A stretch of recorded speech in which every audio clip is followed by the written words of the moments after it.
Hi everyone, it's Mrs. Lindsay, and I'm here to read to you The Miraculous Journey of Edward Tulane by Kate DiCamillo.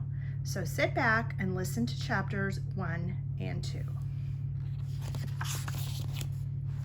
The Miraculous Journey of Edward Tulane. Chapter 1. Once in a house on Egypt Street, there lived a rabbit who was made almost entirely of china. He had china arms and china legs, china paws and a china head, a china torso and a china nose. His arms and legs were jointed and joined by wire so that his china elbows and china knees could be bent, giving him much freedom of movement. His ears were made of real rabbit fur, and beneath the fur there were strong, bendable wires, which allowed the rabbit to be arranged into poses that reflected the rabbit's mood: jaunty, tired, full of ennui. His tail, too, was made of real rabbit fur and fluffy and soft and well-shaped.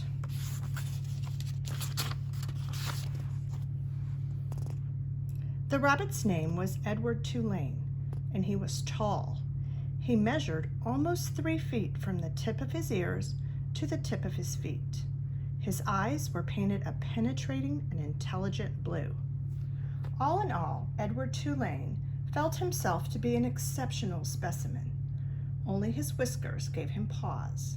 They were long and elegant, as they should be, but they were of uncertain origin. Edward felt quite strongly that they were not the whiskers of a rabbit. Whom the whiskers had belonged to initially, what unsavory animal, was a question that Edward could not bear to consider for too long. So he did not. He preferred, as a rule, not to think unpleasant thoughts. Edward's mistress was a 10-year-old, dark-haired girl named Abilene Tulane, who thought almost as highly of Edward as Edward thought of himself. Each morning, she dressed herself for school. Abilene dressed Edward. The china rabbit was in possession of an extraordinary wardrobe composed of handmade silk suits, custom shoes fashioned from the finest leather and designed specifically for his rabbit feet, and a wide array of hats equipped with holes so they could easily fit over Edward's large and expressive ears. Each pair of well-cut pants had a small pocket for Edward's gold pocket watch. Abilene wound his watch for him each morning. "Now, Edward," she said to him after she was done winding the watch, "when the big hand is on the 12 and the little hand is on the 3, I will come home to you." She placed Edward on a chair in the dining room and positioned the chair so that Edward was looking out the window and could see the path that led up to the Tulane front door. Abilene balanced the watch on his left leg. She kissed the tip of his ears, and then she left, and Edward spent the day staring out at Egypt Street, listening to the tick of his watch and waiting. Of all the seasons of the year, the rabbit most preferred winter, for the sun set early then, and the dining room windows became dark, and Edward could see his own reflection in the glass. And what a reflection it was! What an elegant figure he cut! Edward never ceased to be amazed at his own fineness. In the evening, Edward sat at the dining room table with the other members of the Tulane family: Abilene, her mother and father, and Abilene's grandmother, who was called Pellegrina. True, Edward's ears barely cleared the tabletop, and true also, he spent the duration of the meal staring straight ahead at nothing but the bright and blinding white of the tablecloth. But he was there, a rabbit at the table. Abilene's parents found it charming that Abilene considered Edward real, and that she sometimes repeated that a phrase or story be repeated because Edward had not heard it. "Papa," Abilene would say, "I'm afraid that Edward didn't catch that last bit." Abilene's father would then turn in the direction of Edward's ears and speak slowly, repeating what he had just said for the benefit of the china rabbit. Edward pretended, out of courtesy to Abilene, to listen, but, in truth, he was not very interested in what people had to say. And also, he did not care for Abilene's parents and their condescending manner toward him. All adults, in fact, condescended to him. Only Abilene's grandmother spoke to him as Abilene did, as one equal to another. Pellegrina was very old. She had a large, sharp nose and bright black eyes that shone like dark stars. It was Pellegrina who was responsible for Edward's existence. It was she who had commissioned his making. She who had ordered his silk suits and his pocket watch, his jaunty hats and his bendable ears, his fine leather shoes and his jointed arms and legs, all from a master craftsman in her native France. It was Pellegrina who had given him a gift to Abilene on her 7th birthday, and it was Pellegrina who came each night to tuck Abilene into bed and Edward into his. "Will you tell us a story, Pellegrina?" Abilene asked her grandmother each night. "Not tonight, lady," said Pellegrina. "When?" said Abilene. "What night?" "Soon," said Pellegrina. "Soon there will be a story." Then she turned off the light, and Edward and Abilene lay in the dark of the bedroom. "I love you, Edward," Abilene said each night as Pellegrina had left. She said those words, and then she waited, almost as if she expected Edward to say something in return. Edward said nothing. He said nothing because, of course, he could not speak. He lay in his small bed next to Abilene's large one. He stared up at the ceiling and listened to the sound of her breath entering and leaving her body, knowing that soon she would be asleep. Because Edward's eyes were painted on and he could not close them, he was always awake. Sometimes, if Abilene put him into his bed on his side instead of on his back, he could see through the cracks in the curtains and out into the dark night. On clear nights, the stars shone, and their pinprick light comforted Edward in a way that he could not quite understand. Often, he stared at the stars all night until the dark finally gave way to the dawn. Chapter 2. And in this manner, Edward's days passed, one into the other. Nothing remarkable happened. Oh, there was an occasional small domestic drama.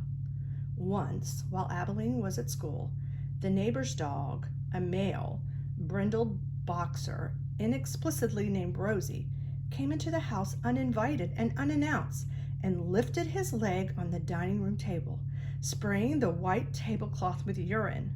Then he trotted over and sniffed Edward, and before Edward even had time to consider the implications of being sniffed by a dog, he was in Rosie's mouth, and Rosie was shaking him back and forth vigorously, growling and drooling.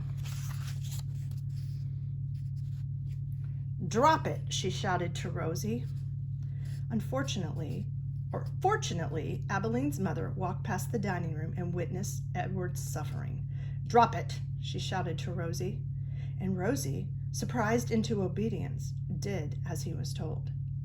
Edward's silk suit was stained with drool, and his head ached for several days afterwards, but it was his ego that suffered the most damage. Abilene's mother referred to him as "it," and she was more outraged at the dog urine on her tablecloth than she was about the indignities that Edward had suffered at the jaws of Rosie. And then there was the time that a maid, new to the Tulane household and eager to impress her employees with her diligence, came upon Edward sitting on his chair in the dining room. "What's this bunny doing here?" she said out loud. Edward did not care at all for the word bunny. He found it derogatory in the extreme. The maid bent over and looked into his eyes. She said. She stood back. She put her hands on her hips. "I reckon you're just like every other thing in this house, something needing to be cleaned and dusted."